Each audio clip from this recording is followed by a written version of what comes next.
It's Hyper Halloween! Now here's a sequel that really takes a hard left in terms of continuing a story. C.H.U.D 2, Bud the C.H.U.D, is the follow-up to, well, C.H.U.D. Like I mentioned in last year's Hyper Halloween, C.H.U.D 2 features a brand new story and doesn't have any connection to the first film, with the exception of C.H.U.D's. But even that is debatable. There are a ton of differences from the first film, but more on that in a bit. The main plot revolves around a government experiment to create an enzyme that will revive a person after they've been clinically diagnosed as dead. The reason for this? Why, for military use, of course. The enzyme is called the C.H.U.D enzyme, and it's unclear if it's related to the chemicals from the first movie. What is clear is the fact that it was unfunded due to driving the reanimated corpses to become cannibalistic. So I guess it does share that with the first movie. Well, that and government corruption. But this time, the corruption is in the form of unleashing a deadly biological weapon on people. There's already a test C.H.U.D in the government facility, and as C.H.U.Ds do, it tries to eat the workers. They put him on ice and transport him to a small town. Colonel Masters, the military lead on the project, wants to keep the frozen C.H.U.D in that small town until he can get funding to continue the C.H.U.D experiments.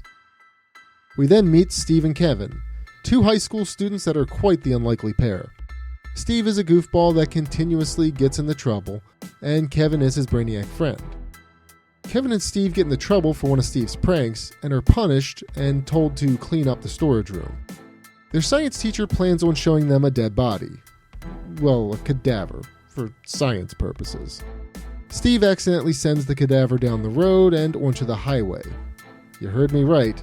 The teacher has a cadaver on a gurney in a refrigerated area, and it gets knocked off, and it goes into the street where it rides away. If that doesn't telegraph the type of film C.H.U.D 2, Bud the C.H.U.D is, then I don't know what would.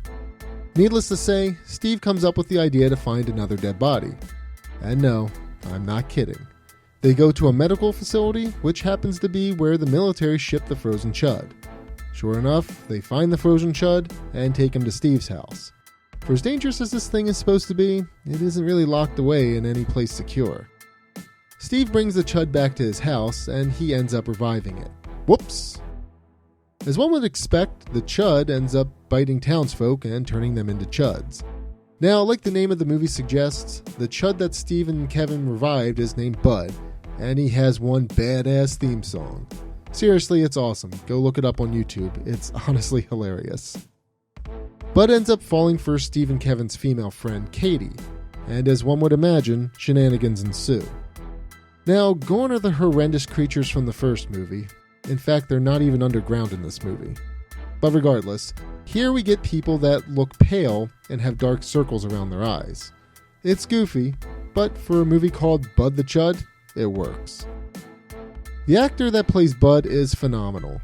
He doesn't speak much, mostly grunts and other noises, but his expressions are great, especially when he's trying to figure out things for the first time. He clearly isn't happy that he's dead, but he can't control his urges. When he sees meat, he's gotta eat. Bud transforms a lot of the town folk into C.H.U.Ds throughout the film. As Bud's army grows, so does his personality. For a character that doesn't speak much, he's the clear standout in the film to me. He's honestly hilarious with his mannerisms. The C.H.U.Ds end up at a school dance for an all-you-can-eat buffet. Steve, Kevin, and Katie do everything they can to kill the C.H.U.Ds, and they eventually find their weakness. A combination of freezing and electrocution. It's weird, but again, for a weird movie, it works. The movie leaves itself open for another sequel, but unfortunately, it never materialized. Interestingly enough, C.H.U.D 2 was apparently written as a sequel to Return of the Living Dead. C.H.U.D 2 and Return of the Living Dead do share similar plots. That is, a zombie is unleashed on a small town. But I do wonder what this would have been like as a Return of the Living Dead film. I feel like it would lose some of its charm. No Bud theme song. Which sounds like a great loss to me, so I'm happy this became a C.H.U.D movie. I can see how this was written as a Return of the Living Dead sequel though, as the zombies are virtually indestructible in C.H.U.D 2, unlike in C.H.U.D 1. All that said, if you're looking for a pretty funny zombie comedy film, look for C.H.U.D 2, Bud the C.H.U.D. It's definitely one of those hidden gems that I'm really fond of.